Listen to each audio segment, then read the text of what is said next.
I saw the TV glow. I went to an art house theater yesterday to see this art house film that's very, very artsy, guys. I saw the TV glow. Is in theaters right now. Two teenagers bond over their love of a supernatural TV show, but it is mysteriously canceled. Now, if you saw the trailers for this, it looked very psychedelic, kind of very trippy. And I gotta say, I got tones of early David Lynch in here, like shades of Videodrome a little bit. But it was also a coming-of-age story that I at first thought was going to be all about coming to terms with your sexual identity. But I think it's trying to tell a story under the guise of sexual identity. And I think ultimately at the end, the film is trying to talk about mental illness. But it uses this concept of these two teenagers that are infatuated with this TV show called The Pink Opaque. And it's kind of like their memories of it are different as they age throughout time, kind of thing. And why I say that it's about mental illness is because it's very clear early on the girl has got something not quite right. And as I was trying to articulate, it has to do with the way that she's perceiving the show, and she feels like an outcast because she herself hasn't quite come to terms with who she is, and perhaps is struggling with something up here. And that's why when she's talking about her orientation and her preferences, it's kind of like on the surface level, that's what this movie would appear to be about. So, the way that this narrative unfolds is very, very artsy. So, if you don't like art house films, you don't like the pacing of that kind of stuff, it's very, I would have to say, almost very neo-noir. It's got really interesting pacing. The standouts here are the performances from this girl. I think she was in Bill and Ted Face the Music. But Justice Smith here does a very interesting performance where he's talking like this throughout the entire movie, like at a higher voice. And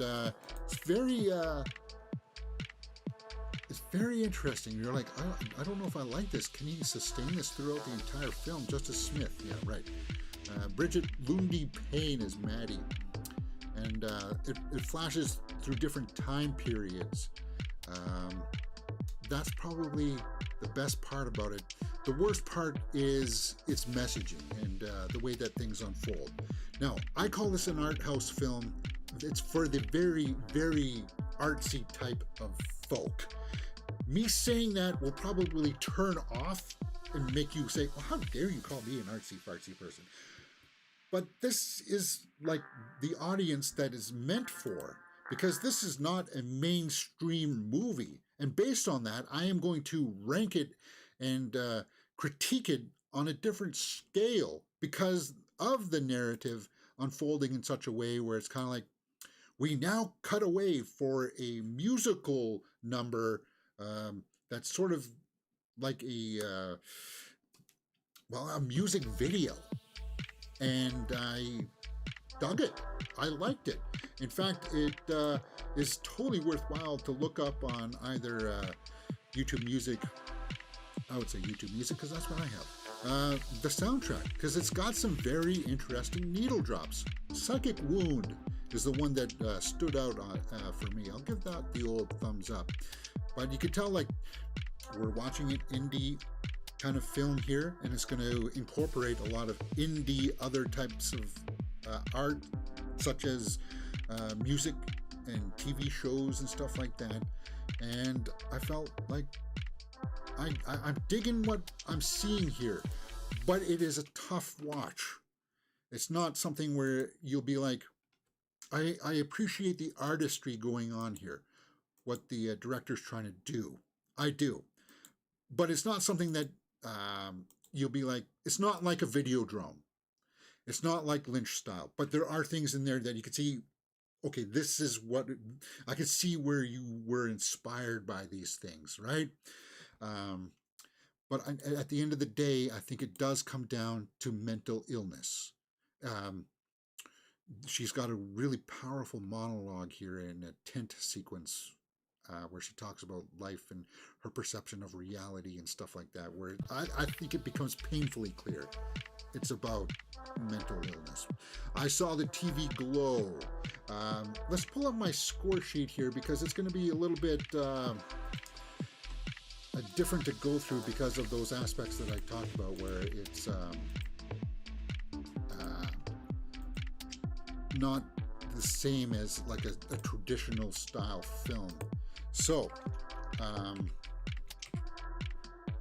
here we go. Movie score sheet. Acting, directing, and story are out of a possible 2 points each. Cinematography and score are 1 point each. Acting. Now, there's nothing in here that's Oscar worthy or anything like that, but it does have Justice Smith's performance in here that is kind of like, okay. And Lundy-Paine there does a good job. So based on that, it's deadpan acting though. Don't expect a whole lot of emotions. There are a few scenes where they are allowed to let go, and I found that those were a little bit jarring. So when I look at the directing and the execution of all this, it's good. I just I know because it's so art house. It's kind of like it's hard to find exactly. Does it do a great job of putting across its story, its message and its themes? I think it does. Like it makes more than one statement about society and coming to terms with who you are. It's not one singular theme that it's zeroing in on. At least that's the way that I felt that it was. It's worth the look if you are into this kind of stuff, for sure. But it's not going to be for everybody. If you are looking for a traditional narrative kind of thing to unfold, it's not quite like that. And the ending is going to be not ambiguous, but not exactly what people will want, if I can say that. Cinematography. I'm going to give cinematography a full point here because they use like this old school method of like shooting TV shows and incorporate that into the better part of the movie. But then I would like to knock it back down to 0.5 because the movie is very, at points, flashy. And I mean, like, if you've got problems with your eyes, like getting flashiness in your eyes, like seizures and stuff, there's a lot of that in the beginning of this film. So take note of that. But like the color palette is worth seeing. The score, worked for me too, so I think I'm going to give that a full point because of that soundtrack that we were just talking about, right? That's what I'm going to have to say. So that puts us at 5.5, and I think it's about that. Let's go over to the tomato meter and see what people are saying about I Saw the TV Glow. 84% by critics, 62% by the audience. Yes. It's still got one of my favorite lines of the year, where it's like, they look at the show when they're older, they look at the Pinko Peg, and it's like, it's not exactly what we remembered it. And it's kind of like, I had that with the Transformers, where it's like, I thought the Transformers was awesome. You go back and watch season 1 of G1, it's extremely rough around the edges, man. Like 2 Starscreams in the same shot because they didn't have enough money to pull to animate. Top critic, Washington Post. Director Jane Schoenbrun blurs the lines between reality and fantasy with an intoxicating Lynchian flair. So making the comparison to David Lynch as well. San Jose Mercury News. I Saw the TV Glow captures the awkward outcast feeling of finding more meaning and context within a TV show than one's life, struggling to break free of an assigned gender and identity that isn't who one is inside. So they're trying to grasp at what the movie's about too. But by those comments, I don't think you really understood it as well. Let's see what the fans are saying here. Not quite sure how I feel about the ending, with how the slow build up equated to the payoff, but it's still a really interesting movie. I'm glad I saw. I saw that TV Glow is one of a kind film. Never in all life have I felt or so seen by a film. So Jane Schoenbrun has created is something I feel privileged to have witnessed. This may have become one of my favorites. Well, so that seems like a very art house kind of person who, well, that's again, I want to like pigeonhole somebody in who probably would turn their nose up at something like Kingdom of the Planet of the Apes, right? Like this is that's the type of audience that this film is made for. But because we are serious full movie fans here, we look at all the genres and everything, right? That's how comprehensive I like to try to be. Let's take a look at some of the other reviews here. CBC News. I saw the TV Glow's vision is topped only by a obviously deliberate execution, but it's a nearly inscrutable metaphor hidden beneath miles of 90s pop art symbolism. It both asks too much of its audience while offering too few rewards for the effort. Yeah, and there is a storyline in here that will leave you, hey, wait, what? Are you not going to go back to that at all? Screen Rex, Videodrome, but make it Vaporwave. Yeah, so there are a lot of people using the David Lynch connection here. And trust me, guys, I never looked at this. I never looked at the tomato meter before coming here. Richard Krause, I saw the TV Glow is audacious in its execution, introspective in its narrative, and interesting in its aesthetic. But it's also a bit of a schlep, more ambitious than actually and then it is entertaining. Yeah. Is there anybody else here of repute that jumps off the page at me? Roper. Okay. It's equal parts psychological horror film, 1990s TV nostalgia trip, coming of age story, and dysphoria allegory. Yeah. But it is worth seeing because of Justice Smith. That's what I would say. I saw the TV Glow isn't as scary as it seems, but it's a very original film about obsessive escapism and denial of one's true identity. So I feel like I've pretty much nailed it on the head as to what this movie's about, right? The plot has more mystery than suspense. Viewers must be willing to interpret the movie's LGBTQ symbolism.